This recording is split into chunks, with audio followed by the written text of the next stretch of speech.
그래요. 오늘은 사사기를 들어가겠습니다. 우리가 항상 책을 시작하기 전에 우리 김윤희 박사님의 영상을 한번 먼저 보잖아요. 오늘도 사사기를 개론 설명해 주시는 명강의를 한번 들어보고 출발을 하도록 하겠습니다.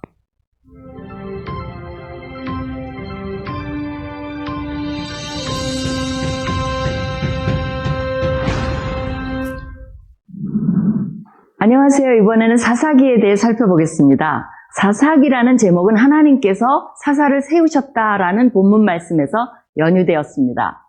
하나님께서 필요에 따라 세우신 사사들은 침략자의 손에서 이스라엘 백성을 구해내는 구원자의 역할을 수행했으며 영적 리더라기보다는 군사적 리더였습니다. 철병거가 언급된 것으로 보아 주전 14세기에서 11세기 또는 12세기에서 11세기에 해당하는 후기 청동기와 철기시대 초기가 사사시대라고 볼 수 있습니다. 사사기의 저자는 알 수 없는데 이스라엘에 정착한 지 300년이 흘렀다는 입다의 말에 따르면 어떤 한 사람이 보고 경험한 것을 기록한 것은 아닙니다.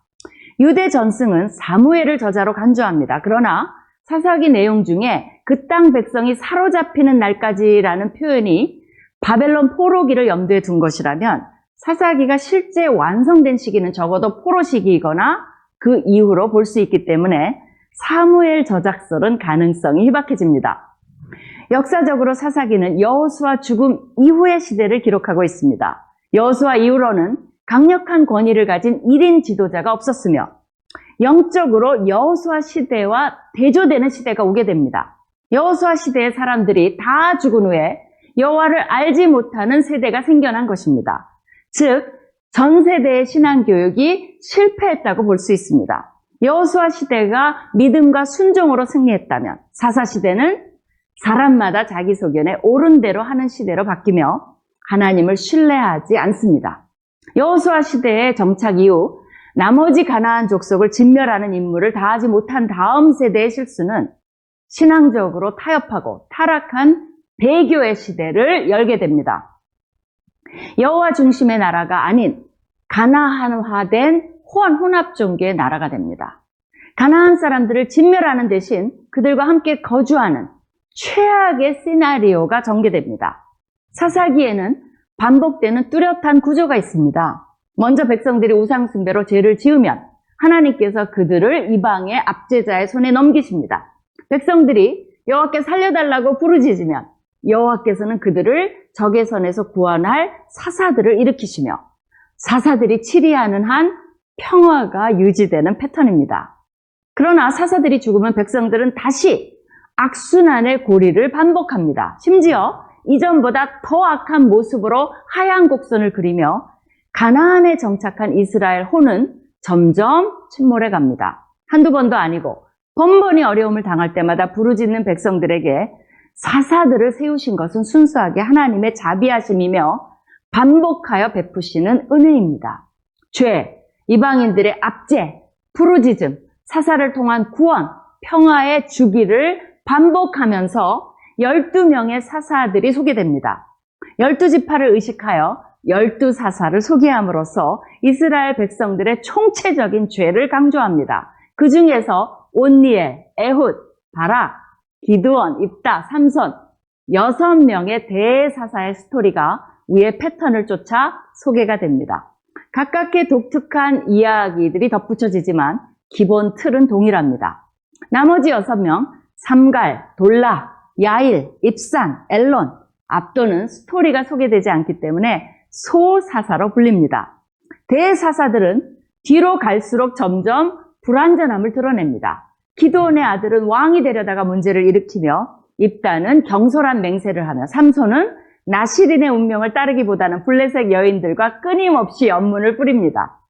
또한 개인의 보복으로 블레셋을 무찌르는 것처럼 보이는 삼손은 영웅인지 문제아인지 문제의 인물인지 혼돈될 정도의 모습으로 대사사의 마지막을 장식합니다. 그럼에도 불구하고 하나님께서는 사사들 모두를 도구로 사용하셨고 이들이 치리하는 동안에는 평온이 있었습니다. 특별히 하나님의 영의 활동이 사사기에서 두드러지는 부분도 주목해야 합니다. 12명의 사사에 대한 이야기가 끝나고 마지막 17장에서 21장은 결론에 해당합니다. 결론에서는 4번에 걸쳐 이스라엘의 왕이 없으므로 사람들이 자기 소견에 옳은 대로 살았다는 이야기를 반복하고 실제로 그런 이스라엘의 모습을 개인, 지파, 레위인들의 모습을 통해 보여주면서 경건한 왕의 필요성을 부각시킵니다. 그러면서 사사기는 우리에게 과연 그 왕이 누구인가를 질문하게 만듭니다. 또한 사사들보다 더 훌륭한 영적 리더가 나온다면 나라가 더 안정되고 이상적으로 유지될 수 있을 것이라는 기대감을 줍니다. 이렇게 사사기는 다음의 왕정 시대를 대비하며 오실 왕을 준비합니다. 기대하던 왕이 가깝게는 다윗일 수도 있습니다. 그러나 궁극적으로는 진정한 한 왕이신 메시아를 바라보도록 만듭니다. 그런 의미에서 사사들은 모두 오실 메시아의 그림자입니다. 하나님께서 이 세상을 심판하실 때 메시아는 우리를 악의 세력에서 구원해 주실 진정한 구원자 되실 것이며 유일한 사사가 되실 것입니다. 사사기를 묵상하며 우리가 혹 지금 개인 또는 국가적으로 사사시대의 악순환의 사이클에 어딘가 있지 않은지 살펴보고 하나님께 은총을 구하는 시간 가지시기를 바랍니다. 예. 참 명강의를 하셔요, 항상. 예, 아주 요약적으로 오늘 저녁에 제가 할 얘기들을 거의 다 해주셨어요. 조금 더 정리하면서 함께 얘기를 좀 나누겠습니다. 아까 사사기라고 하는 이름은 그 책 속에 있는 내용들, 하나님께서 이 사사를 세우셨다 하는 그런 의미의 말씀에서 이 이름이 유래됐다는 걸 보여줍니다.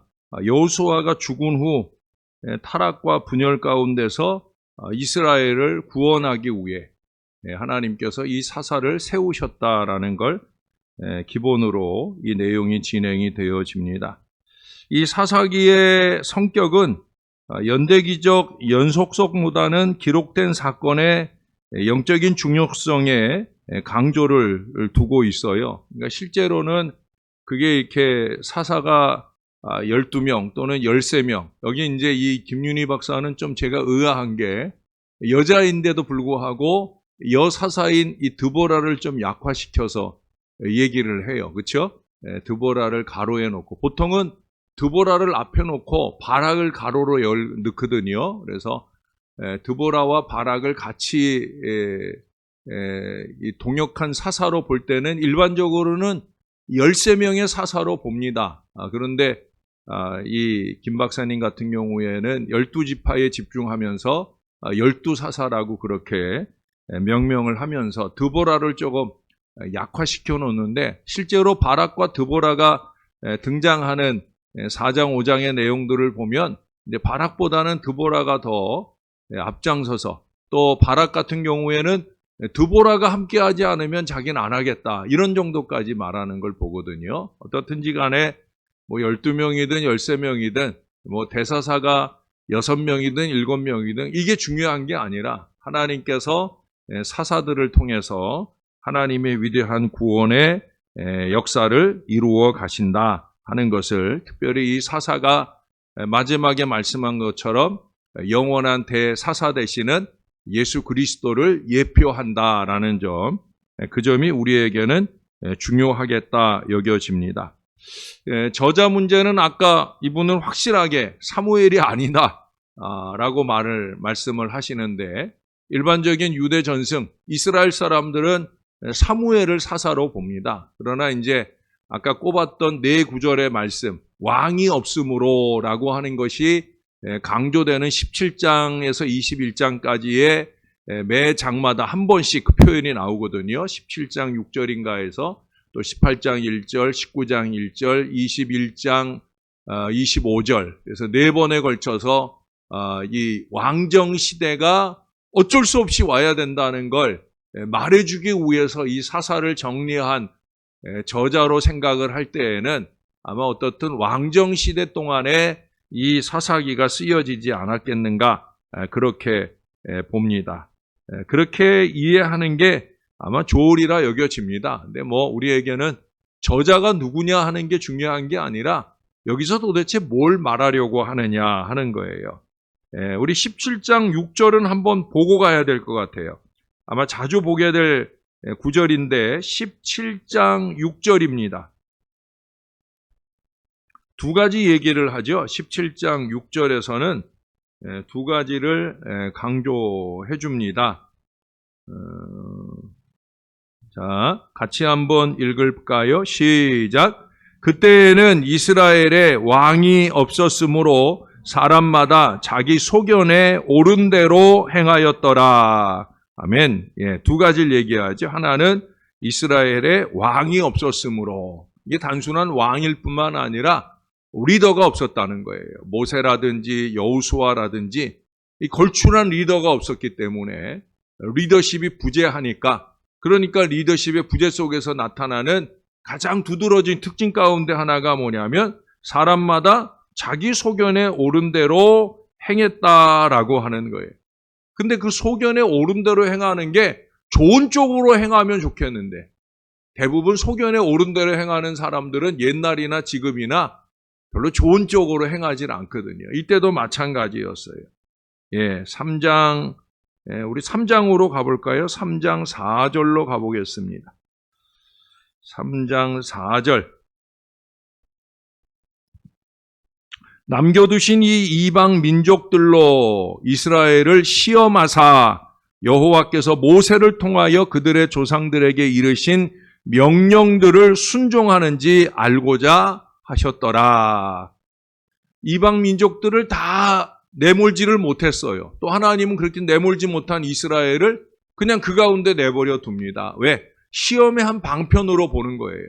그것은 사단 마귀가 하는 템테이션, 유혹으로서의 시험이 아니라 내 백성 이스라엘이 과연 내가 명령한 여호수아 1장에서 말씀한 거, 또 여호수아 마지막 23장, 24장에서 말씀한 거 지난주에 기억하실 거예요.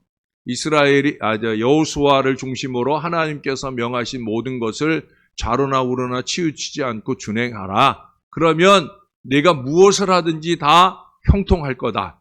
그리고 우리가 23장에서 이제 24장에서 그렇게 하나님의 말씀대로 할 때 이기고 승리하는 역사를 보았잖아요. 그러니까 그것이 잘 이루어지고 있느냐, 하나님의 자녀로서의 삶이 잘 이루어지고 있느냐는 테스트로서의 시험에 이스라엘 백성들이 얼마나 잘하고 있느냐는 거예요. 7절을 한번 볼까요? 7절. 여러분들이 한번 읽어주실래요? 3장 7절 시작. 이스라엘 자손이 여호와의 목전에 악을 행하여 자기들의 하나님 여호와를 잊어버리고 바알들과 아세라들을 섬긴지라. 예, 자 그렇게 하지 않은 걸 보게 되죠. 두 가지로 표현을 합니다. 여호와를 잊어버렸다. 좀 이따 이제 2장에서 한 번 더 정리를 할 거예요. 여호와를 잊어버렸다. 그 다음에 자연스럽게 바알, 우상, 이방신을 섬기게 되었다라고 하는 거예요. 예, 우리가 아까 17장 6절에서 자기 소견에 옳은 대로 행하는 것, 언제나 이게 문제예요. 예나 지금이나, 지금의 교회들도 마찬가지. 자기 소견에 옳은 대로 행하는 사람들 때문에 항상 문제인 거예요. 하나님의 말씀대로 또는 목양의 지혜대로 그렇게 해주면 좋을 텐데 자꾸 자기 생각을 자꾸 말씀보다 앞세우고 하는 이 어리석은 사람들이 항상 문제가 되거든요. 그리고 또 하나는 뭐예요? 하나님을 잊어버리고 이방신을 섬기는, 언제나 이 두 가지가 항상 같이 다니는 거예요. 이게 따로 있지를 않아요. 자기 소견에 옳은 대로 한다는 거는 뭐예요? 하나님 무시하고 살겠다는 거죠. 하나님의 말씀을 잊어버리고 살겠다는 거예요. 아니, 내가 생각하지 않고 살겠다는 거예요. 하나님 말씀의 생각보다 내 생각이 더 맞다는 거죠. 그것이 앞세워지면서 결국 이 두 가지가 악을 행하게 되는 거기 자기들의 하나님 여호와를 잊어버리고 바알들과 아세라를 섬긴지라, 그걸 한마디로 표현한 게 뭐예요? 여호와의 목전에 악을 행하여, 바로 그것이 되는 거죠. 고린도후서 6장에도 보면은 믿지 않는 자와 멍에를 같이 하지 말라, 멍에를 함께 하지 말라 하는 말씀이 있잖아요. 그들 중에서 나와 따로 있고라고 하는 이사야서 말씀을 인용하면서 바울이 고린도 교인들에게 권면을 합니다. 믿지 않는 자와 그게 어쩔 수가 없는 거예요. 믿지 않는 자와 자꾸 어울리게 되면 그들의 생각과 풍습과 태도를 자기도 모르게 자꾸 따라가다 보니까, 그러니까 바울도 믿지 않는 자와 멍에를 함께 하지 말라. 심지어 바울의 그 말씀의 의도 속에는 믿지 않는 자와 혼인하지 말라는 의미까지도 포함되어 있는 거예요. 그것은 이스라엘이 이방과의 통혼을 하나님께서 좋지 않게 보신 것과 같은 거죠. 오늘날 이 시대에 그 말씀의 효력대로 우리가 사는 것이 어려운 시대잖아요. 저도 우리 며느리 될 아이가 하나님 안 믿는 아이인데 저는 그래서 너무 감사해요. 이 아이가 하나님 안 믿는 아이인데 착하고 좋은 마음의 아이라 하나님을 받아들일 마음으로, 그래서 믿음을 조금씩 키워나가주는 게 너무 감사하고, 그리고 우리 집안에 이런 목회적 가풍도 그 아이가 이해하려고 받으려고 애를 많이 쓰는 그런 모습들이 너무 고맙고, 그래서 예수 안 믿는 사람과 멍에를 함께 하지 말아야 될 그 말씀에 근거하자고 하면 믿는 사람, 제가 여러분들에게 자녀들을 위한 기도 제목 받는 것 중에도 대부분 보면 믿는 그 배우자를 만나게 해달라는 기도 제목을 대부분 다 저에게 말씀하거든요. 그래서 이제 제가 늘 그런 권면을 해요. 믿는 그런 배우자를 만나는 것도 좋지만 저는 늘 그런 기도 제목을 가지고 있다. 믿거나 믿지 않거나 간에 착하고 좋은 마음의 사람을 만나게 해주세요. 이게 더 중요한 기도 제목입니다. 교회 다닌답시고 그러면서 이 강팍한 아이를 만나면 이것처럼 골치 아픈 게 없다. 그런 얘기를 제가 농담 반 진담 반 하거든요. 물론 지금 이제 우리 집에 들어올 아이가 과연 앞으로 미래에 어떤 모습들을 보여줄지는 저도 모르는 일이지만, 그래도 지금까지 보는 바로는 보면은 어떻든 착한 아이인 것 같다 하는 마음의 안심은 돼요. 어느 정도. 그게 이제 중요한 거죠. 그러나 왜 바울은 또 지금 이스라엘의 이 가나안의 여정 동안에는 믿지 않는 자들과 멍에를 함께 하지 말라 하는 이 의미의 말씀들을 주셨는가?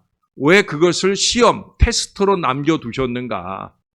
그것은 우리 사람들이 자꾸 눈앞의 이익, 눈앞의 즐거움을 따라 살지 말아야 된다는 것을 교훈적으로 보여주는 거예요. 저는 사사기를 읽을 때마다 느끼는 게 지금하고도 하나도 다르지 않다는 거예요. 아까 김윤희 박사님도 사이클을 두 번 똑같은 사이클을 보여주었죠. 목사님 그 사이클 그림 한번 보여줄래요? 잘 보이시나 모르겠어요. 아까 김윤희 박사님이 보여준 사이클하고 비슷합니다. 그 목사님 보여준 거는, 김 박사님 보여준 거는 오른쪽으로 사이클을 그렸는데 이 그림은 왼쪽으로 죄의 쳇바퀴라고 하는 제목으로, 그래서 이스라엘이 우리가 방금 7절에서 보았던 죄, 그 죄를 지음으로 해서 다른 나라에 제일 처음 메소포타미아의 미디안군의 이제 포로 생활을 8년 동안 하거든요. 그러고 나서 이제 그들이 하나님께 도와달라고 기도하면서 회개를 해요.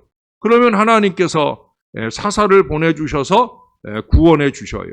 여기 이제 침묵이라고 썼는데 아까 김 박사님 같은 경우에는 평화라고 썼어요. 그래서 구원받고 사사 시대 동안에는, 그 사사가 사는 동안에는 평화가 오게 되는 그 여정이 있게 되는 거예요. 근데 그 사사가 죽고 나면 또 죄를 짓고 이 악한 죄의 쳇바퀴 사역들이 쳇바퀴의 삶이 반복되어지는 모습이 안타깝게도 사사기에 나오고 있어요. 6번에 걸쳐서 대사사 6사람을 중심으로 해서 6번에 걸친 이 사이클을 우리들에게 보여줍니다. 그래서 1장, 2장에는 바로 발단이 적혀 있어요. 발단. 그래서 방금 보여준 그림의 출발점이 되는 내용들이 이 1장, 2장에 나와요. 특별히 2장 7절을 한번 볼까요? 혹시 자기 집에 신앙이 1세대인 분이 있을 거예요. 내가 처음 우리 집에서 예수 믿게 된 신앙 1세대, 또 신앙 2세대, 내 자식들이 신앙 2세대가 될 거고요. 또 그 손주뻘 되는 아이들이 신앙 3세대가 되겠죠. 우리가 적어도 최소한 이 3세대까지의 신앙을 견고히 지켜갈 수만 있다고 하면 그 다음 희망이 열리는 거예요. 여기도 보시면 2장 7절을 한번 볼까요? 이 7절 안에 두 세대가 언급이 되어집니다. 백성이 여호수아가 사는 날 동안과 여호수아 뒤에 생존한 장로들 곧 여호와께서 이스라엘을 위하여 행하신 모든 큰 일을 본 자들이 사는 동안에 여호와를 섬겼더라.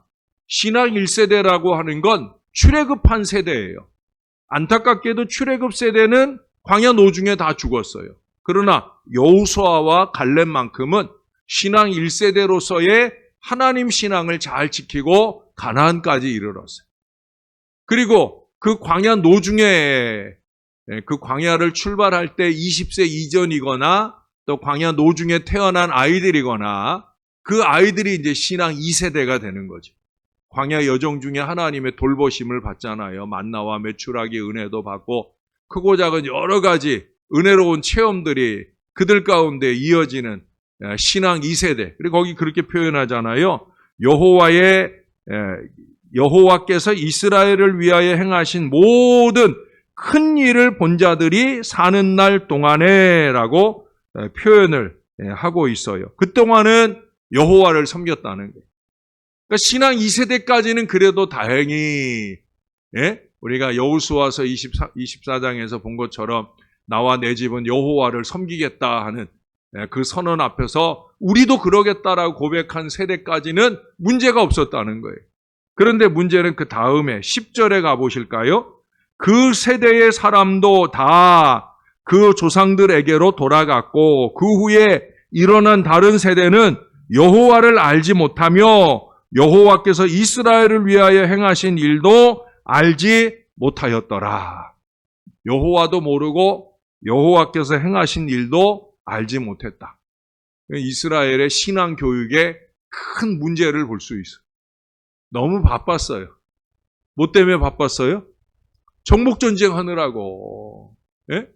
가나안 정복전쟁 하느라고 이스라엘의 아버지들이 너무 바빴어. 그럼 엄마들이라도 좀 해줬었어야 되는데 안타깝게도 그게 좀 잘 안 됐던 모양이에요. 우리 신명기서에 보면은 거기 쉐마의 말씀이 있잖아요. 그래서 이스라엘은 대대로 세마 교육이 되거든요. 매주자, 피렉터리, 그래서 하나님의 말씀을 이마에다가 또 손목에다가 또 문에다가 문 기둥에다가 이렇게 하나님의 말씀을 적어놓고 하나님을 사랑할 것에 대한 그 간절한 교육들이 신명기에서도 모세를 통해 말씀되어졌는데 안타깝게도 그게 잘 안 된 것 같아요. 1세대에서 2세대 갈 때, 2세대에서 3세대 갈 때 이 신앙의 세대 교체가 잘 되질 않은 것 같아요.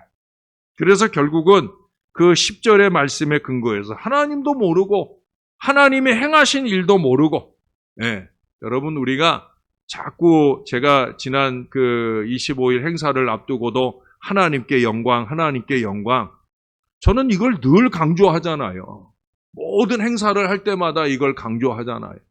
행사만 아니라 평상시 우리 신앙이 하나님께 매달리고 기도하는 신앙이 되어야 된다. 왜 기도하는 신앙이 되어야 되느냐? 우리가 기도한 그 일의 결실을 보면 누구 은혜다? 하나님 은혜다. 하나님께 영광 돌리는 이 신앙이 이 사이클이 아름답게 이어지려면 기도 생활이 돼야 되는 거예요. 기도가 신용이 되면은요, 일이 잘 되면 뭐예요? 자화자찬하는 거예요. 내가 잘나서 잘 된 줄 알아요. 왜? 자기 소견에 옳은 대로 해왔으니까. 하나님께 맡기고 의지하고 하나님이 도와주시는 은혜로 하겠다라고 더 무릎 꿇고 더 매달리고 이 신앙생활을 해야 하나님께서 은혜를 주셔서 일이 잘 되었을 때, 아니 설사 일이 잘 안 되었을 때라도 아버지가 계획하신 또 다른 은혜의 미래가 있으리라 하는 이 기대를 가지고 하나님께 영광 돌리고 하나님을 더 의지하는 이 참 믿음이 되는 거거든요. 이게 우리의 삶에 익숙해 있어야 되는 거예요. 그래야 우리의 다음 세대들 속에서 그 고백들이 나오는 거예요. 여기 이제 3장부터 시작해서 16장까지 아까 얘기했던 뭐 13명이든 12명이든 이 바락과 드보라를 묶으면 12명이 되는 거고 그걸 풀어놓으면 13명이 되는 거고 또 드보라를 앞세워 놓고 가로 열고 바락을 넣으면은 어떻든 여섯 번의 사이클이 있고요. 6대 사사를 6명으로 봐요. 근데 저처럼 드보라를 그 6명의 대사사에 넣는 경우가 있고 또 아까 김 박사님처럼 바락을 6명의 대사사로 두는 경우도 있어요. 어떻든지 간에 드보라든 바락이든 두 사람은 저는 대사사 그룹 안에 드는 그 여섯 분으로 그렇게 이해를 하면 될 것 같아요. 그리고 6명의 그 다음에 소사사 그거는 뭐 분명한 것 같아요. 그게 이제 이 내용의 그 핵심 내용들입니다. 표 하나만 더 볼까요? 예. 사실은 이 표들을 보기 전에 우리가 보는 그림 영상을 또 봐야 되는데 이게 글씨가 좀 작아서 잘 안 보이죠? 예. 그냥 아까 그거 생각하시면 돼요. 6명의 대사사. 여기도 지금 7으로 나눠져 있는데 여기는 조금 잘못 나눠져 있어요. 그래서 제가 거기 5번째 기도원 밑에 돌라와 야일을 가로했잖아요. 이 사람들은 소사사예요. 그래서 사실은 여기는 좀 접어두고 그 다음에 5차, 6차 거기를 묶어서 입다 대사사로 그렇게 이해를 하는 게 훨씬 더 낫습니다. 왜냐하면 대부분 다 그렇게 정리하거든요. 우리 김윤희 박사님도 그렇고 저도 그렇고 이 교재도 그렇고 그렇게 이해하면 돼요. 우리 두 번째 영상을 한 번 더 보고 오늘은 그냥 사사기가 정리될 수 있을 것 같아요.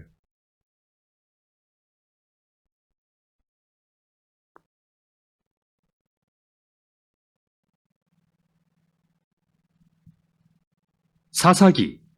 기억해 봅시다. 여호수아는 이스라엘 지파들을 약속의 땅으로 인도한 후 율법의 명령에 순종함으로 하나님과의 언약에 신실할 것을 요구했습니다. 그러면 열방의 하나님이 어떤 분이신지 보여줄 수 있기 때문이죠.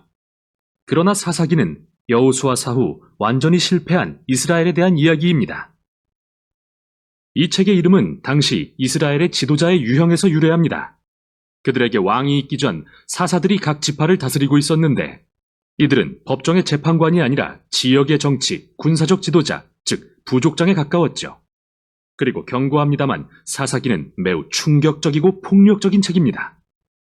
이스라엘의 도덕적 타락과 나쁜 리더십, 그리고 이들이 어떻게 가나안 족속과 다를 바 없게 되었는지 알려주죠.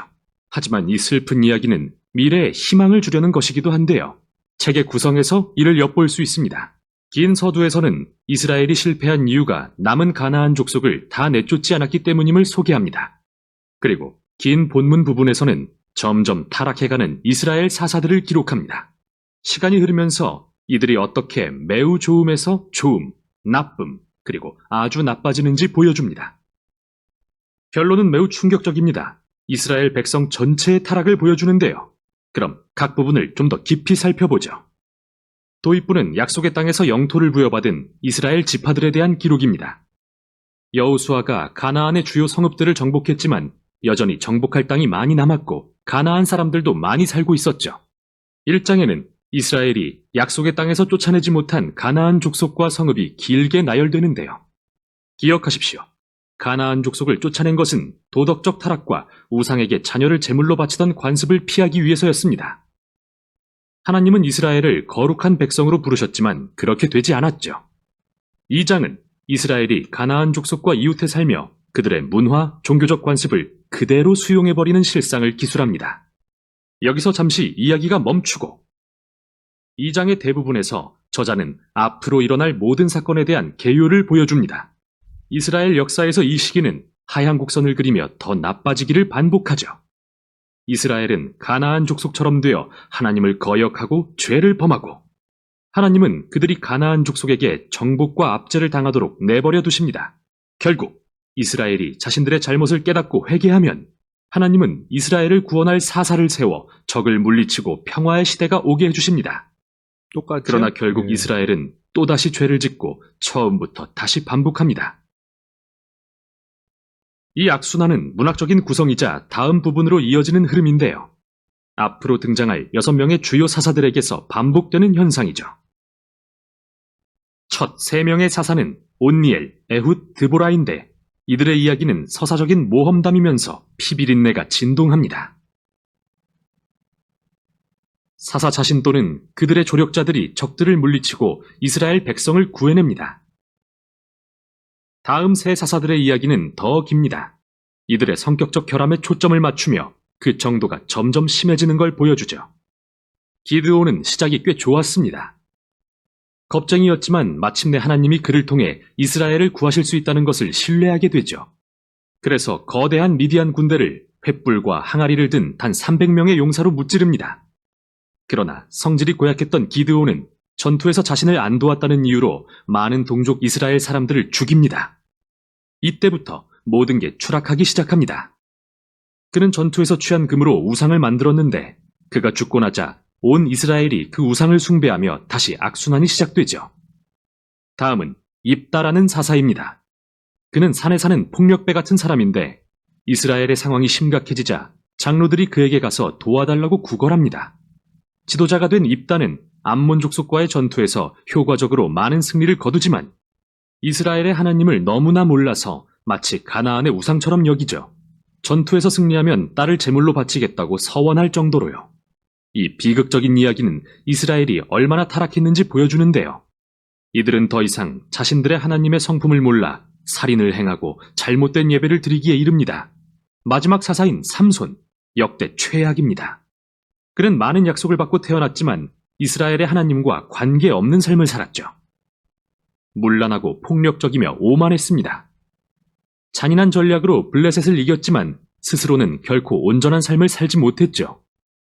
그의 삶은 끔찍한 집단 살육의 장면으로 끝이 납니다. 여기서 잠시 짚고 가죠. 여러분은 책의 이 부분에서 반복되는 주제를 발견하셨을 겁니다. 그건 중요한 순간마다 하나님의 영이 사사들에게 능력을 주셔서 구원의 역사를 이루신다는 것입니다.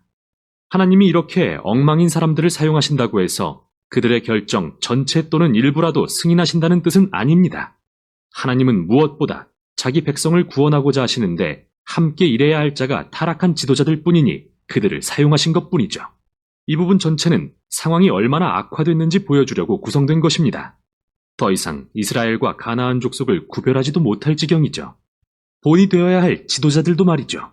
마지막 부분에 오면 온 이스라엘이 타락합니다. 2개의 비극적인 사건이 나오는데요. 심장이 약한 분은 주의하십시오. 2 사건은 사사기 마지막에 4번 반복되는 이 핵심 구절에 따라 구성됩니다. 그때 이스라엘의 왕이 없으므로 사람이 각기 자기의 소견에 옳은 대로 행하였더라. 첫 번째 사건은 미가라는 이스라엘 사람에 대해서입니다. 그는 개인 소유의 우상신전을 세웠는데 단지파가 보낸 사설부대가 신전을 약탈하고 그의 모든 소유를 훔칩니다. 그리고 평화로운 도시인 라이스를 불태워 모든 거주민을 살해하죠. 정말 끔찍한 이야기입니다.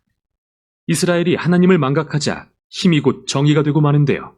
마지막 사건은 훨씬 더 심각합니다.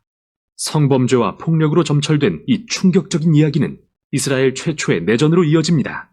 매우 충격적인데요. 그게 곧 핵심입니다. 이 사건들은 경고의 메시지인 겁니다. 이스라엘이 이렇게까지 파멸에 이른 것은 그들을 사랑하사 이집트의 종살이에서 구원하신 하나님을 배신한 결과입니다. 이스라엘에게는 다시 구원이 필요한데요. 이번엔 자기 자신들로부터 말이죠. 유일한 희망의 빗줄기는 끝에 반복되는 이 말씀에서 발견됩니다. 사사기를 맺는 마지막 문장인 이 말씀. 이스라엘에 왕이 없으므로. 이렇게 다음 책들의 배경이 준비됐습니다. 앞으로 룻기에는 다윗 왕 가족의 족보, 사무엘상에는 이스라엘 왕권의 기원이 기록됩니다. 그러나 사사기는 비극으로서 그 가치가 있습니다. 인간의 실태를 냉정하게 보여주고 궁극적으로 은혜의 하나님이 그의 백성을 구할 왕을 보내주실 것을 알려주기 때문입니다. 이것이 사사기입니다. 예.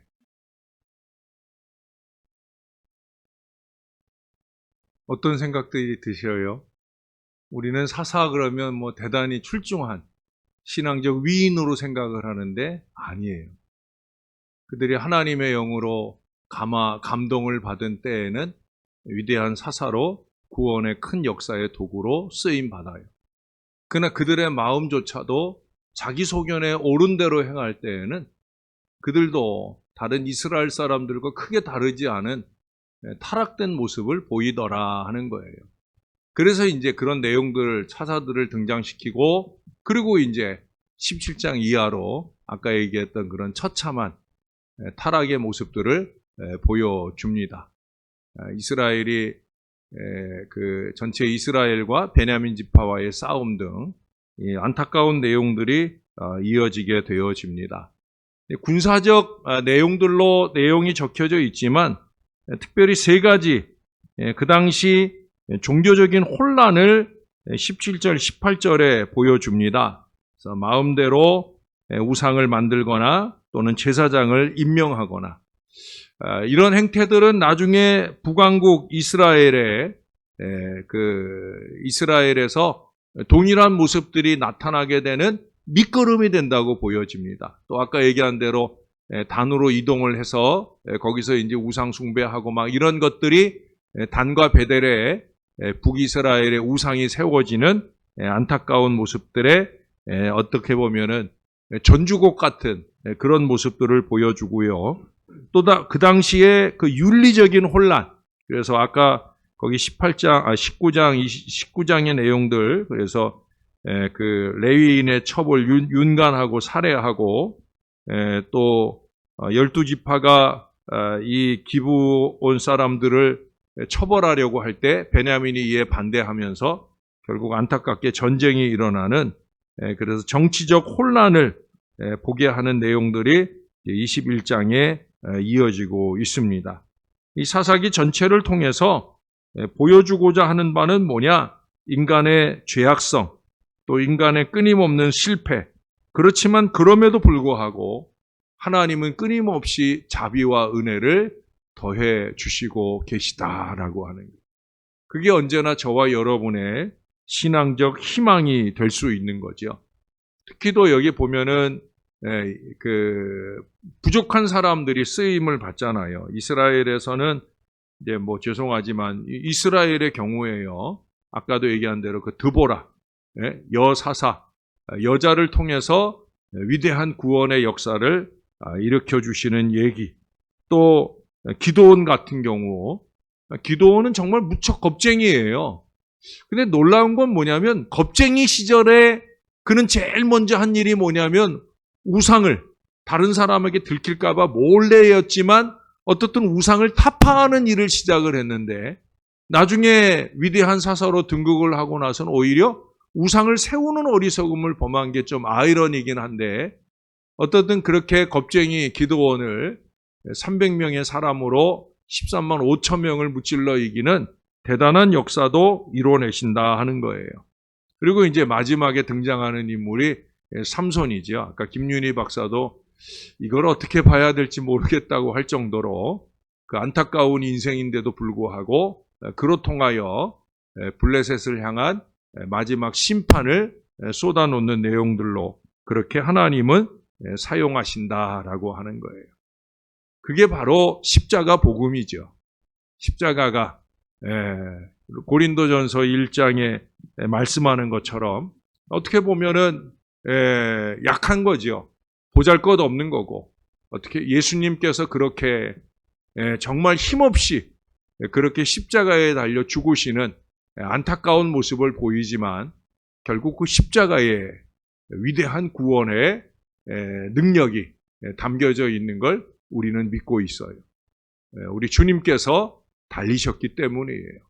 우리 하나님께서 하시기 때문이에요. 우리 하나님께서 세우시기 때문이에요. 우리가 살펴본 것처럼 사사들이 다 결함이 있어요. 제가 세밀하게 말씀을 꼽아드리지 않았지만은 이미 우리가 영상들 속에서 사사들이 얼마나 한심한 사람들이었나. 그런데 그럼에도 불구하고 하나님이 그들로 통해서 하나님의 구원의 역사를 펼쳐 가시더라. 그런 점에서 우리들도 마찬가지죠. 우리가 부족하고 연약하지만 하나님의 전도를 위해서, 하나님의 선교를 위해서 주님이 우리를 쓰시고자 하면 우리가 믿음으로 순종하고 나아가기만 하면, 왜? 우리는 하나님을 아니까. 하나님께서 우리를 위하여 행하신 일을 우리는 아니까. 그 믿음을 가지고 우리 하나님을 의지하고 행하는 모든 일들에 하나님의 위대한 승리의 역사를 언제든지 주실 줄로 믿습니다.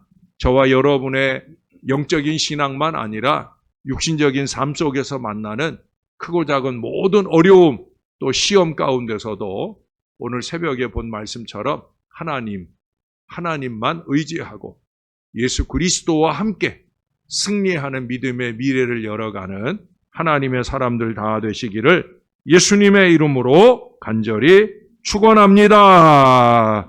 우리 다 같이 한번 기도하십시다. 우리도 부족합니다마는 그러나 하나님이 우리를 늘 하나님의 위대한 역사를 위해 사용해 주심을 감사하면서 내가 더 겸손히 하나님께 쓰임받는 사람 되기를 원합니다. 하나님의 영광을 위해 나는 죽어지고 썩어지고 사라지는 인생 되게 해달라고, 언제나 주님이 드러나고 주님의 복음이 드러나고 주님의 영광이 드러나는 그런 일들에 언제나 겸손히 쓰임받는, 내 생각에 옳은 대로가 아니라 아버지 하나님의 뜻대로 언제나 살아가는 믿음의 인생 되게 해달라고 우리 간절하게 하나님 앞에 기도하겠습니다. 좋으신 아버지 하나님 은혜를 감사합니다. 부족한 저희가 하나님 의지하고 매달리고 기도하며 사는 겸손한 믿음의 인생들 되게 해주셔서 감사합니다. 아버지 은혜 아니면 우리가 어찌 살겠나이까? 아버지 사랑 아니면 우리가 한 발자국이라도 나갈 수 있겠나이까? 주님 은혜입니다. 주님의 도우심입니다. 아버지 하나님, 참으로 우리는 연약하고 보잘것없지만 우리와 임마누엘로 함께 하시는 우리 주님으로 통하여 위대한 하나님의 역사가 펼쳐 열어지는 줄로 믿습니다. 그 하나님 바라보고 그 하나님 의지하며 그 하나님이 주시는 승리의 미래를 은혜로 열어가는 소망의 백성들 될 수 있게 우리를 도와주시옵소서. 오직 예수께 소망을 둔 믿음의 인생을 주 안에 잘 살아내도록 열심내게 도와주옵소서. 아무것도 아닌 나를 쓰실 때마다 더 겸손해지게 하시고, 더 낮아지게 하시고, 더 썩어지게 하시고, 더 사라지게 하시고, 오직 주의 영광만 드러내도록 쓰임받음을 감사히 여기며 행하는 하나님의 사람들로 통하여 하나님의 일을 이루시옵소서. 하나님 아버지, 우리는 하나님을 알고 하나님이 우리를 위하여 행하신 일도 알게 해주시니 감사를 드립니다. 더욱 겸손히 더욱 열심히 우리 하나님 의지하고 매달리며 우리 하나님께 믿고 기도하는 하나님의 사람들 되게 하여 주옵소서. 우리가 기도하는 일 책임져 주시고 응답과 승리의 역사를 더해 주시는 우리 주 예수님께서 우리의 구주가 되심을 확신하면서 나아가는 우리 모두가 되게 하여 주옵소서. 내가 한 일이 아니라 다른 사람들이 한 일인데 하나님, 내가 내 자랑으로 삼으려는 어리석은 마음들은 제하여 주시고 오직 우리 하나님이 영광 받으시도록 나는 죽어지고 썩어지고 아무것도 아닌 것처럼 그렇게 믿음으로 헌신하는 하나님의 사람들이 많은 우리 신월제일교회 되게 하시고 앞으로도 하나님이 이루시는 모든 역사들로 통하여 우리가 생각지 못한 위대한 부흥의 미래가 활짝 열리게 도와주옵소서. 결국은 하나님의 구원을 바라는 간절한 믿음의 기도의 동역자들로 통하여 이 위대한 미래가 열리는 줄을 기억하게 도와주시고 다른 어떤 헌신보다 기도의 헌신에 열심내는 온 교인들이 될 수 있도록 역사를 더하여 주옵소서. 크고 작은 어려움으로 신음하는 자녀들 있습니다. 질병 고통으로 신음합니다. 이번 주 토요일에는 시험을 치르는 우리 청년이 또한 있습니다. 이 모든 일들 하나하나에 하나님의 도우심이 필요합니다. 능력 역사를 더하여 주옵소서. 치유와 회복도 주시고 무엇보다도 하늘의 지혜로 우리 사랑하는 어린 자녀에게 채워주셔서 이 아이가 시험에서 좋은 결과를 거둘 수 있게 도와주시고 이후에 더 신앙에 집중하며 은혜롭게 자라가는 복된 아이가 되도록 역사를 더하여 주옵소서. 우리 하나님 늘 감사합니다. 예수님의 이름으로 기도합니다. 아멘.